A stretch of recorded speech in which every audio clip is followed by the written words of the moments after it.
흔히 나는 지성이야, 뭐 아니면 건성이야, 뭐 아니면 누구는 복합성이야, 뭐 이렇게 나누고는 하는데 사실 다 필요 없어요. 진짜 이 잘해줘도 피부과에 올 일이 확 줄어들어요. 제가 하는 이 홈케어 루틴을 여러분들께도 좀 공유해 드리려고 해요. 아침 루틴이랑 저녁 루틴이랑 조금 달라요. 저녁 루틴은 세안을 하고는 하나 더 들어갑니다. 한 달 정도 뒤부터 확실히 거울 속에 내 얼굴이 좀 달라진 걸 보실 겁니다. 근데 이게 끝이 아닙니다. 여러분, 저 몇 살로 보이세요? 이 사진이 제가 10년 전에 찍은 사진인데요. 저희 직원들이 이 사진 보고 원장님 그 사이에 무슨 일이 있던 거예요? 이러더라고요. 사실 제가 어렸을 때 피부 때문에 정말 스트레스를 많이 받았어요. 피부톤이 너무 칙칙하고 그래도 명색이 피부과 원장인데 제가 피부가 안 좋으면 신뢰가 안 가잖아요. 자기 피부도 못 챙기는데 내 피부를 어떻게 하실 거 아니에요. 그래서 본격적으로 좀 관리랑 홈케어를 좀 열심히 했어요. 뭐든지 꾸준히 하면 결실을 맺는다 라는 말이 진짜 딱 맞더라고요. 지금은 뭐 어디 가서 원장님 진짜 동안이시네요 라는 얘기를 많이 듣는 정도? 조금 민망하기도 해요. 지금 이렇게 안경을 쓰는 것도 아무래도 조금 연배가 있어 보일까 해서 죄송합니다. 아무튼 제가 하고 있는 이 홈케어 루틴을 몇몇 고객님들께 좀 알려드렸더니 그분들 그때부터 병원에 안 오시더라고요. 기쁘면서도 살짝 아쉬운 기분? 잘 지내고 계시죠? 그래서 오늘은 제가 하는 이 홈케어 루틴을 여러분들께도 좀 공유해 드리려고 해요. 피부과 안 가고도 한 10년 정도 젊어지는 비법 바로 가시죠. 제가 생각했을 때 피부 관리의 가장 기본은 내 피부 상태를 정확히 제대로 아는 겁니다. 흔히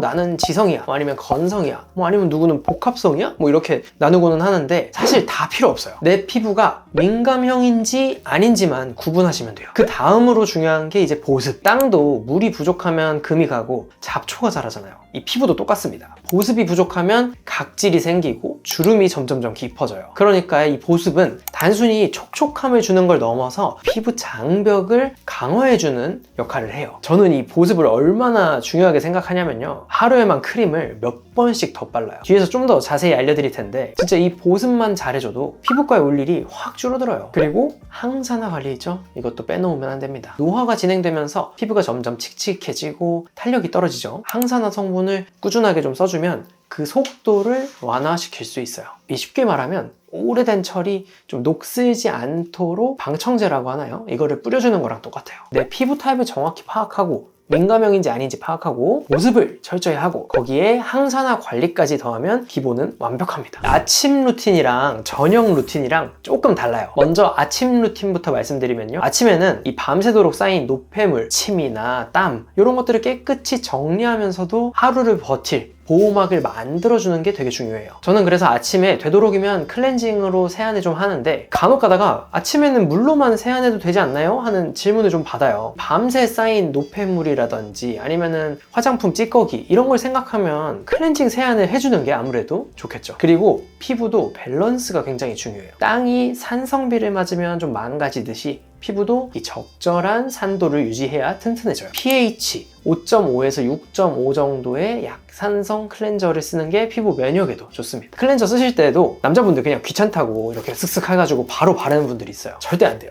조금 귀찮더라도 클렌저를 짠 다음에 손바닥에서 문질문질 해서 그 다음에 얼굴에 바르는 거예요. 그래야지 이 거품이 모공 속을 깨끗하게 청소를 해주는 거죠. 자, 세안을 하고 이제 기름기가 다 빠져나갔으니까 어떻겠어요? 피부가 바짝바짝 당기고 건조해져요. 이때가 비타민C를 바를 타이밍입니다. 비타민C는 이 항산화랑 미백 효과가 굉장히 좋아요. 피부 탄력도 개선되는 효과가 있습니다. 근데 만약에 내 피부가 좀 민감하다 그러면 좀 조심을 해야 돼요. 이 상처난 피부에 레몬즙 떨어뜨린다고 생각해봐요. 얼마나 따가워요. 저도 좀 비타민C는 살짝 안 맞기는 해요. 비타민C가 따갑지 않은 분들은 이런 식으로 한번 써보세요. 이 비타민C 세럼을 얼굴에 한 3-4방울 정도 짜준 다음에 톡톡톡 문지르면서 발라주세요. 어떤 분들 보면은 막 이렇게 문지르면서 바르는데 이러니까 피부가 처지는 거예요. 되도록 살살 아기 피부 다루듯이 톡톡 두드려서 흡수를 시켜주세요. 그 다음에 이제 비타민 B로 들어갑니다. 비타민 B3 나이아신아마이드라고 하는 녀석을 바를 겁니다. 이 녀석은 피부를 진정시켜주고 염증을 가라앉혀줘요. 얘도 마찬가지로 이렇게 문지르지 마시고 얼굴에 살짝 떨어뜨린 다음에 두드리면서 흡수를 시켜주세요. 이렇게 묽은 제형에서 꾸덕한 제형 순서로 바르면 흡수력이 훨씬 더 좋습니다. 뭐 당연한 얘기니까 다들 아시겠죠. 이제 꾸덕한 제품인 크림을 좀 발라줄 건데요. 제가 제일 중요하게 생각하는 게 보습이라고 했죠. 재생크림 엄청 많잖아요. 제가 추천드리는 제품들도 많지만 본인한테 맞는 제품 하나만 고르시면 돼요. 보통 짤 때 손가락 마디 기준으로 한 마디 정도 짜셔서 이만큼 크림을 덜어서 얼굴 전체에 꼼꼼하게 발라주시면 돼요. 근데 이게 끝이 아닙니다. 한 번 바르고 끝내는 게 아니에요. 이 건조한 느낌이 완벽하게 없어질 때까지 2번에서 많게는 3번까지 겹겹이 레이어링을 해주는 게 핵심이에요. 저는 보통 어떻게 하냐면 세안을 하고 그 다음에는 크림을 한번 발라요.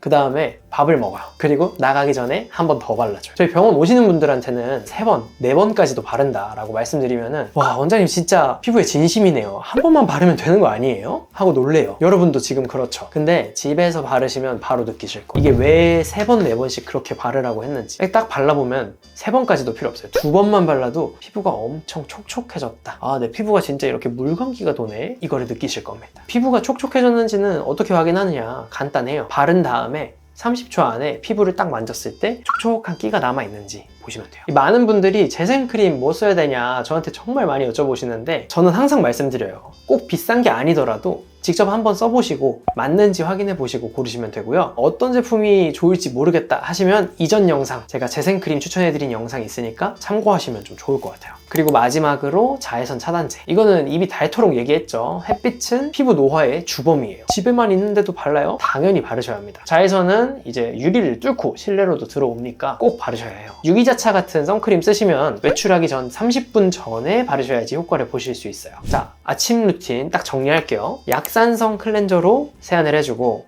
그 다음에 비타민 C, 비타민 B, 그 다음 보습크림까지, 그리고 마지막에 나가실 때 자외선 차단제까지 바르면 아침 루틴은 끝입니다. 이 저녁 스킨케어는 아침 루틴보다는 한 단계 더 디테일하고 꼼꼼하게 좀 해야 돼요. 하루 종일 밖에서 뭐 피부에 쌓인 뭐 노폐물, 선크림, 메이크업, 먼지 뭐 이런 것들 말끔하게 제거하면서 피부 자체를 좀 진정시키고 재생까지 신경을 써야 되거든요. 첫 번째 단계는 이중 세안이에요. 요즘 뉴스에도 나왔죠? 선크림이 클렌저 한 번으로 깨끗하게 지워지지 않는다고요. 아침 루틴에 바른 뭐 선크림이나 아니면 뭐 색조 화장 이런 게 피부에 남아있으면 모공을 막아서 트러블을 일으킬 수 있어요. 클렌징 오일이나 뭐 클렌징 밤으로 메이크업이나 유분기를 싹 녹여주세요. 이것저것 찾을 필요도 없이 가성비 좋고 내 피부에 좀 맞는 제품이면 충분해요. 쓰고 나서 트러블 안 올라오는지 그것만 확인하면 됩니다. 얘는 중요한 게 오일을 유화를 시켜주는 과정이 좀 필요해요. 단순하게 오일만 발라서 얼굴 전체를 문지르는 게 아니라 살짝 물이랑 섞어서 미온수로 한 30초 정도 꼼꼼하게 마사지를 하듯이 헹궈주시면 회색빛이 돌면서 유분기가 좀 닦여 나가는 게 보이실 거예요. 그 다음으로 이제 약산성 폼 클렌저로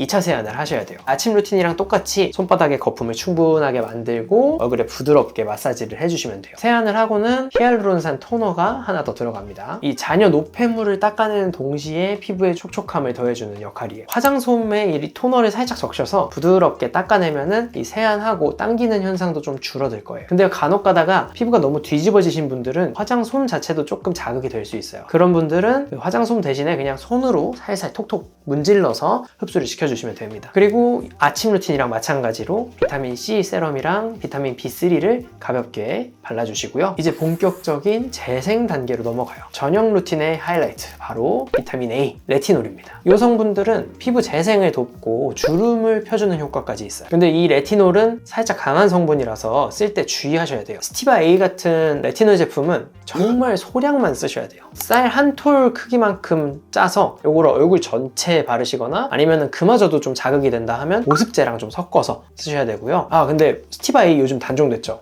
그럼 뭐 써야지? 하실 텐데 레티놀이 함유된 크림이어도 충분하고요. 아니면은 리팔렌겔 같은 거를 쓰셔도 됩니다. 그리고 어쨌든 중요한 거는 아침에 바르시면 자외선 때문에 오히려 피부가 좀 자극이 될 수 있으니까 저녁에 발라준다. 꼭 기억하세요. 그리고 마지막 단계는 보습입니다. 제가 아침 루틴에는 많게는 3번까지도 바른다고 했죠. 저녁에도 마찬가지예요. 씻고 나자마자 한 번, 그리고 잘 때 한 번 더 이렇게 수시로 레이어링을 해서 피부가 건조할 틈을 주지 않는 게 핵심이에요. 정리하자면 저녁 루틴은 이중 세안, 그다음에는 히알루론산 토너, 비타민 C, 비타민 B3, 다음 레티놀, 마지막 보습. 이렇게 순서만 잘 지켜도 아침에 확실히 좀 피부가 달라진 거를 체감하실 거예요. 엄청나게 과정이 많죠. 듣기만 해도 너무 이거 다 어떻게 해 하실 수 있는데 사실 이 정도 해야지 아까 사진 보여드렸죠. 그렇게 변화를 할 수 있는 겁니다. 저도 이거 지키느라 진짜 고생 많이 했거든요. 내 피부를 위한 투자다 이렇게 생각하시면은 그래도 부지런히 하실 수 있을 겁니다. 오늘은 제가 직접 하고 있는 여태까지 해왔던 홈케어 루틴을 좀 알려드렸는데 어떠세요? 너무 귀찮은데 하시는데 보습크림 하나만이라도 꾸준하게 발라주세요. 나는 조금 더 욕심내볼래 하시는 분들은 이제 비타민C나 비타민 B3 같은 항산화 관리, 그 다음에 이제 레티놀까지 이렇게 하나하나 추가해 보시는 게 좋을 것 같습니다. 꾸준하게 이 루틴대로 관리를 좀 하시면 한 달 정도 뒤부터 확실히 거울 속에 내 얼굴이 좀 달라진 걸 보실 겁니다. 근데 이거 선생님이 발라서 완전 좋아졌다니까 나도 똑같이 해야지 하면서 무작정 따라하는 건 절대 안 돼요. 친구가 맛있다고 추천한 음식이 나한테 알레르기 일으킬 수도 있잖아요. 내 피부 상태가 어떤지, 내 피부에 딱 맞는 제품이 뭔지 찾는 게 더 중요해요. 그리고 만약에 피부 상태가 너무 뒤집어져 있어서 감당하기가 힘들다, 그럴 때는 우선 병원을 가서 피부를 좀 진정을 시켜주는 게 필요해요. 불난 집에 소화기 두세 개로 이렇게 해결하려다가 확 더 큰 불 만들기도 하잖아요. 큰 불은 전문가한테 맡기고 그 다음 홈케어로 꾸준하게 관리하시면 됩니다. 오늘 영상이 좀 도움이 되셨다면 좋아요랑 구독, 알람 설정 잊지 마시고요. 선생님 이런 주제도 다뤄주세요 하는 의견도 언제나 환영입니다. 그럼 저는 다음에 더 유익한 정보로 찾아뵙겠습니다. 안녕.